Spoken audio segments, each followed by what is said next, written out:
नमस्ते दोस्तों, मेरे अर्चना चौहान चैनल में आपका स्वागत है। मैं आज एक बहुत अच्छी कहानी लेकर आई हूँ। मैंने आज पढ़ा तो मुझे लगा कि मैं क्यों ना इसे शेयर करूँ। अगर इस मेरी कहानी से किसी दो लोगों की सोच बदलती है तो मेरा ये प्रयास सफल होगा। तो कहानी शुरू करती हूँ कि एक राजा थे, उनके 3 पुत्र थे। अब राजा बूढ़े हो चुके थे तो उन्होंने सोचा कि क्यों ना अपना राज अपने बेटों को दे दूँ, अब मुझसे होता नहीं है। तो उन्होंने अपने तीनों बेटों को बुलाया और बैठाला। बोला कि मैं किसी एक को अपना राज बांट देना चाहता हूँ। इसके पहले मैं एक सवाल करूँगा, तुम तीनों से परीक्षा लूँगा। तो बच्चे बोले ठीक है पिताजी, आप बोलिए क्या सवाल है आपका। तो बोले कि आप ये बताइए कि आपके राज में, आपके कार्यकाल में अगर कोई गलती करता है तो आप कौन सी सज़ा देंगे उसको। तो बड़ा बेटा बोला कि मैं उसको मृत्युदंड दूंगा। ठीक है। दूसरा बेटा बोला कि मैं ऐसी सज़ा दूंगा कि कोई दोबारा कोई गलती करने के बारे में सोचे भी नहीं। बोले ठीक है। तीसरे बेटे से पूछा। तीसरा बेटा बोला कि पिताजी मैं अपना निर्णय सुनाने से पहले मैं छोटी सी एक स्टोरी सुनाना चाहूँगा। तो राजा साहब बोले ठीक है सुनाइए बेटा। तो बोले कि एक राजा था। बेटा कहानी शुरू करता है कि एक राजा था, उसके एक छोटा सा बचपन से ही उन्होंने एक तोता पाल रखा था। अब वो तोता बड़ा हो गया था, 20 साल से उसे बहुत पाला था, बहुत प्यार किया। और राजा साहब तोते से बहुत प्यार करते थे, वो तोता राजा साहब से भी बहुत प्यार करता था। पहले के ज़माने में पशु पक्षी सब बोला करते थे, ये तो सभी को मालूम है।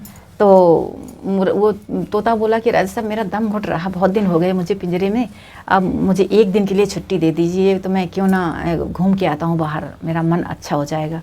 राजा साहब बोले ठीक है, विश्वास करता हूँ आप आ जाओगे। बोला हाँ पक्का राजा साहब मैं आ जाऊँगा, बस एक दिन की बात है। राजा खिड़की खोल देते हैं और वो तोता चला जाता है, उड़ जाता है, ठंडी ठंडी हवाओं में घूमता है फिरता है। शाम हो जाती है, वापस आते टाइम तो वो एक पेड़ के तने में बैठ जाता है विश्राम करने के लिए। तभी वहाँ फल पे नज़र पड़ती है, तो वो बहुत सुंदर फल होते हैं। लोगों से पूछा तो लोगों ने बताया कि इस फल को जो खाता है, इस पेड़ के फल को जो खाता है वो बूढ़े से जवान हो जाता है। तो वो बोला अरे वाह ये तो बहुत अच्छी बात है, मैं अपने राजा साहब के लिए ले जाता हूँ। अब वो फल को रख के सो जाता है तोता। रात में एक सांप आता है, उस फल को जूठा कर देता है और सुबह तोता उठता है, उस फल को लेता है और आके राजा साहब को देता है। बड़े खुशी होके बोलता है राजा साहब देखिए मैं आपके लिए कितना अच्छा फल लाया हूँ, आप खाइए। राजा साहब बोले ठीक है थोड़ी देर में खाता हूँ मैं। उन्होंने रख लिया। तभी उनके यहाँ राजा साहब के यहाँ कुत्ता भी पला था, वो आ जाता है। तो उन्होंने तोड़ के छोटा सा उसका टुकड़ा काट के कुत्ते को डाल दिया। कुत्ता मर गया क्योंकि उसमें तो जहर था। राजा साहब को बहुत गुस्सा आया। राजा साहब ने उससे सच जानने की कोशिश नहीं की, उसे कुछ भी बात नहीं की, सीधा तलवार उठाया, उसके 2 खंड कर दिए, मार डाला उसे, बेचारे को, तोते को। मर जाता है और फल को फेंकवा दिया। अब कुछ दिन बाद वो फल से बड़ा सा पेड़ बन के तैयार हो गया। अब लोगों ने बताया कि वो तो पेड़ बन गया, बहुत अच्छे अच्छे फल लगे हैं उसमें। राजा साहब ने वहाँ बोर्ड लगवा दिया कि इस पेड़ के फल को कोई न खाए, न था उसकी मृत्यु हो सकती है। कोई नहीं खाता था राज्य में। एक वहाँ से बाहर से आई हुई थी माता जी, निकल गुजर रही थी, वो बहुत भूखी थी, उन्होंने कुछ नहीं देखा और उस फल को तोड़ा और खा लिया। बाद में लोगों ने बताया कि एक दादी माँ ने खा लिया था और तुरंत वो तो जवान हो गई, वो कन्या बन गई, लड़की बन गई। राजा साहब को जब इस बात का पता लगा, राजा साहब ने उसके पास जाकर, पेड़ के पास जाकर उससे सच जाना, तब बहुत पछताए। हाय मेरा तोता, हाय मेरा तोता करके बहुत पश्चाताप किया और वो घुट घुट के अपने दम भी तोड़ दिया। राजा साहब ने भी अपने दम तोड़ दिया कि मैंने एक निर्दोष को सज़ा दे दिया। अब तो हो गया था, अब उसका वापस तो हो नहीं सकता, सज़ा गलती हो गई तो हो गई। तो वो बेटा बोला कि बस मैं यही करूँगा कि अगर कोई मेरी राज में गलती करता है तो सबसे पहले मैं उसकी सच जानने की कोशिश करूँगा, उसकी गलती की तह तक, बात की तह तक जाऊँगा, फिर उसे जो उचित होगा वो सज़ा दूँगा। इससे क्या होगा कि कोई निर्दोष बच जाएगा, निर्दोष को किसी को सज़ा नहीं मिलेगी।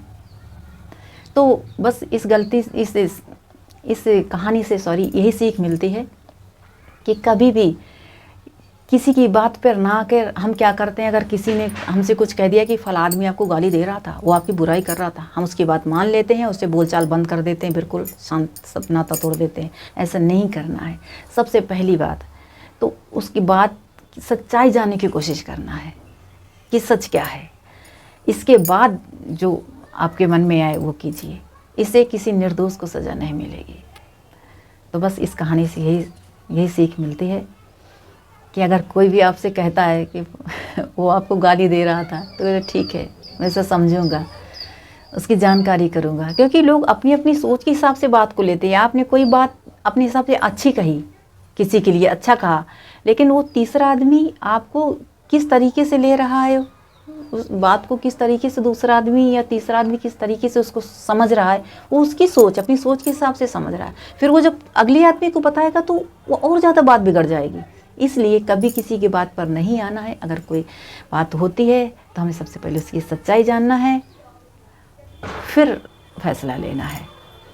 तो बस इस कहानी से सीख मिलती कि अगर हम सोच विचार कर फैसला लेंगे तो कोई निर्दोष को सज़ा नहीं मिलेगी, कोई निर्दोष नहीं फंसेगा।